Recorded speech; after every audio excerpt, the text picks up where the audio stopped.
বাদশাহ হারুনুর রশিদ ও একটি চাতক পাখির গল্প। বাদশাহ হারুনুর রশিদের কাছে এক লোক একটি চাতক পাখি বিক্রি করার জন্য নিয়ে এলো। তিনি দাম জিজ্ঞেস করলে সে বাজার মূল্যের চেয়েও অনেক বেশি দাম চাইল। বাদশাহ জানতে চাইলেন, পাখিটির এত দাম কেন, অথচ তার একটি পা নেই?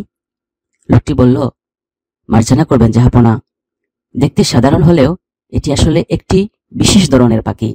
এর বিশেষত্ব হলো, আমি যখন শিকারে যাই তখন এই চাতক পাখিটিকেও সঙ্গে করে নিয়ে যাই।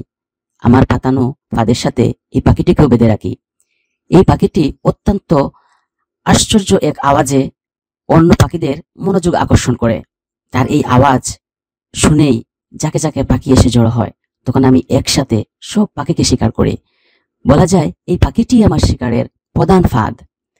বাচ্চা তার কথা শুনে পাখিটিকে শিকারীর চাহিদা অনুযায়ী চড়া দামেই কিনলেন এবং সাথে সাথে জবাই করে ফেললেন। শিকারী অবাক হয়ে জিজ্ঞেস করল, জাহাপনা, আপনি অনেক দাম দিয়ে কেনা পাখিটিকে এভাবেই জবাই করে দিলেন? তখন বাদশাহ হারুনুর রশিদ তাকে একটি মহামূল্যবান কথা বললেন, যা ইতিহাসে আজও অমর হয়ে আছে। তিনি বললেন যে অন্য জাতির দালালি করার জন্য তার স্বজাতির সাথে অনায়াসে এমন গাদ্দারি করতে পারে, তার এমন পরিণতি হওয়া উচিত।